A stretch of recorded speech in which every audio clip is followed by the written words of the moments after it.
sábio. É a marca dos espíritos superiores, sem dúvida. Um médium de altíssima qualidade mediúnica. Mais do que tudo, vive aquilo que acredita. Eu conheci pessoalmente ele. A grande marca do Francisco Valdomiro Lores, que faz dele essa figura extraordinária. Francisco Lores, para mim, não era, é um mestre de sabedoria. Lores nasceu no dia 24 de dezembro de 1872, numa pequena aldeia da Tchecoslováquia chamada Sbislav. Considerava-se um fenômeno porque com 5 anos ele começou a ler e escrever. Com 17, publicava o primeiro livro em Esperanto, traduzido para o tcheco, para a República Tcheca. A primeira sessão espírita que ele participou foi na República Tcheca. Só que ele virou a parte principal da sessão, porque no momento da sessão foi revelado mesmo, eles estão sentados ao lado, não junto à mesa, que ele seria uma revelação espiritual para o mundo inteiro, que ele tinha muito a fazer pelo espiritismo, enfim, e por essa parte mediúnica. Você irá partir e deixar para sempre sua terra natal. Longe daqui será revelada a sua missão. E quando ainda residia lá, ele foi um dos ativistas para a libertação do seu povo. Ele estava numa reunião e estava defendendo as causas separatistas da Áustria. Eles não admitiam. E então aproximou-se dele um amigo e esse amigo disse: Lorenz, a coisa está fervendo. Eles estão pegando. Ele escreveu um telegrama aos pais dizendo: eu vou além dos mares. Adeus. Ele já era diferente. Ele era um médium polivalente. Quando ele chegou a Porto Alegre, até existe uma história bastante curiosa, que existia um senhor que tinha uma empresa que se chamava Otto. O homônimo do meu pai, Otto Schenwald, em Porto Alegre, foi um dos primeiros contatos que ele teve antes de vir para Dom Feliciano. Ele defendeu que existem forças cósmicas que nos conduzem e que alguns têm a parte divina de recebimento, de absorção dessa força divina que vem. E esse Otto diz: vem cá, me prova isso.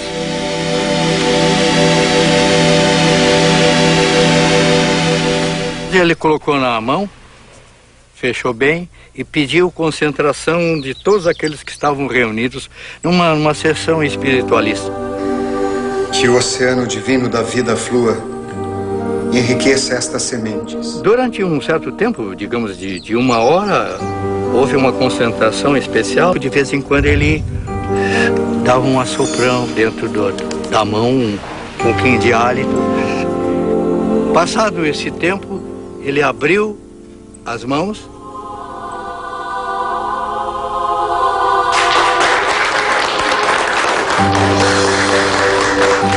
e a maioria dos grãos haviam germinado. Esses fenômenos são tidos como sobrenaturais. Não tem nada sobrenatural no universo. Essa é a posição filosófica e científica do espiritismo como tal. Estudando a mediunidade, ela pode ser classificada mediunidade de efeitos físicos, de efeitos inteligentes e intelectuais. Esse fenômeno chamado telecinético ou psicocinético, ele pode acelerar o processo natural da germinação da semente. E ele veio para cá no dia 8 de julho de 1894. Aí no momento que ele chega a Dom Feliciano, que conhece o povo aqui polonês, ele era tcheco. Uma das primeiras coisas que eu considero grandiosas em relação à vida dele é que ele, pensando no povo daqui, de criar um dicionário português-polonês para que os poloneses pudessem se comunicar aqui com os brasileiros, porque eles tinham muita dificuldade nisso. Ele chegou em Dom Feliciano e recebeu um lote de terras na linha Apolinário, onde ele fixou a sua residência e passou a trabalhar pela tarde como colono e pela manhã Ele criou um pequeno colégio na sede de São Feliciano, onde ele dava aula. E também era um médico homeopata, né? Essa é uma grande ajuda que ele deu à comunidade. Naquela época não havia médicos. Ele era uma pessoa extraordinária. Fui aluna dele quando eu tinha 11 anos. Eu fui aluna dele na 4ª série. E prendia muito a atenção do aluno, a maneira dele falar, a maneira dele explicar. Eu lembro direitinho que ele escreveu, tudo eram uns quadrinhos, umas coisinhas, umas viradinhas assim, pra lá, pra cá, um monte daqueles quadrinhos, escritas cuneiformes. Como é que ele aprendeu a escrita cuneiforme? Como? Porque naquele tempo nem televisão, essas coisas tinha. Como é que ele sabia? Ele era espírita, muito espírita. Dizem que eu não sou adepto ao espiritismo, mas diz que ele era vidente, né? O vovô recebia mensagens como recebia o Chico Xavier. A exemplo do Chico Xavier, do Divaldo Pereira Franco, dos médios da atualidade, né? Ele tinha uma capacidade de percepção que transcendia o espaço e o tempo. A psicografia, a pessoa, ela, através da escrita, ela entra num estado alterado de consciência em que ela pode canalizar o pensamento de um agente desencarnado e aí, ou médium ou sensitivo, ele escreve, mas a participação dele é mais mecânica ou semi-mecânica. Mas ele era um médium consciente, lúcido. Uma particularidade que vai marcar a sua vida são os conhecimentos de linguística.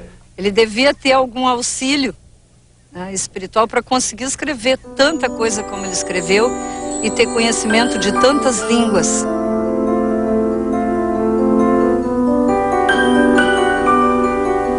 Esse homem que vive numa localidade distante, afastado praticamente da civilização da época, domina, segundo os registros, escreve, fala mais de 50 línguas e teria conhecimentos e capacidade de compreensão entre línguas e dialetos de mais de uma centena. Essa quantidade de informação e de conhecimento que ele teve, é muito difícil hoje tu achar alguém que tenha, né?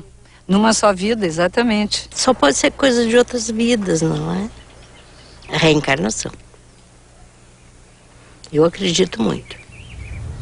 Ele descreveu todo o Tupi-Guarani como se ele estivesse presente lá e nunca ele esteve em contato com esses índios. Não é comum que se adote numa loja maçônica um patrono, o nome de uma pessoa. Quando se faz isto, se faz em homenagem a uma pessoa realmente extraordinária. Se reconhece nele um espírito superior, uma pessoa iluminada, uma trajetória de vida extraordinária. Um homem dotado de faculdades mediúnicas de altíssima elevação. Ele teve a vida dele inteiríssima de ajuda. Nasceu pobre, morreu pobre, paupérrimo. Através de uma vida simples, honesta, despojada, em que ele vivenciava a mediunidade, obedecendo o preceito moral, ético, dai de graça o que de graça se recebe. Cobrar dinheiro ele não cobrava. Consulta não cobrava. Fazer o bem sem olhar a quem. E o seu Lawrence tratava muito com homeopatia. Ele teve em 1918, na época da famosa gripe espanhola. Que ele curou mais de 500 pessoas com homeopatia. Ele controlou a gripe, então aqui, né, o povo não foi atingido porque ele fez uma espécie de vacina.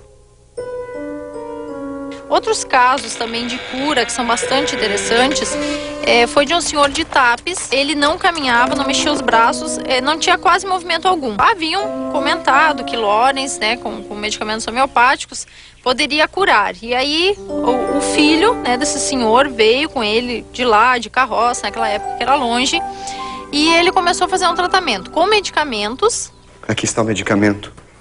O senhor tome 3 vezes ao dia. Passando, no caso, um certo período, esse senhor veio andando, né, até a casa de Lorenz para agradecer pessoalmente por tê-lo curado, né? Então, com o remédio homeopático, ele voltou a caminhar, a movimentar os braços e todo o corpo.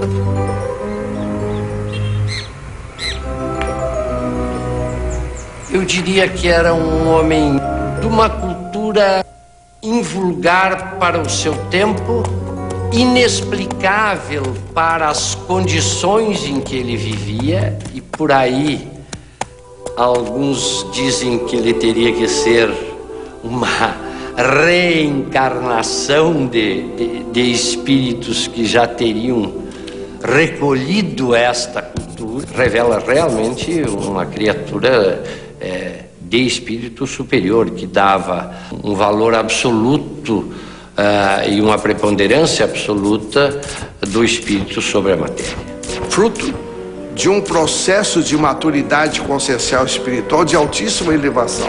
Ele evidenciou isso através da obra dele, da conduta dele. Ele vivenciou isso de uma maneira à semelhança do próprio Francisco Cândido Xavier. Francisco Valdomiro Lorenz foi psicografado por Chico Xavier, recebendo o espírito de Francisco Valdomiro Lorenz.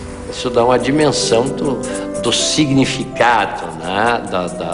E da grandeza do espírito do Lorenz. Ele disse, uma ocasião, que enquanto tivesse alguém aqui precisando mesmo da assistência dele, ele jamais reencarnaria, que ele ficaria sempre lá em cima para auxiliar. Esse homem deixou um legado de conhecimentos e de bondade.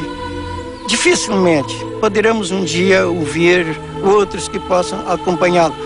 Ele tinha algo junto com ele, algo sobre-humano.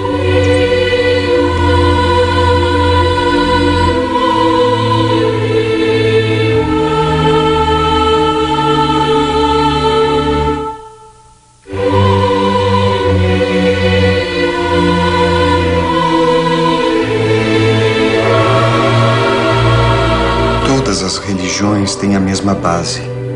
Todas ensinam o amor.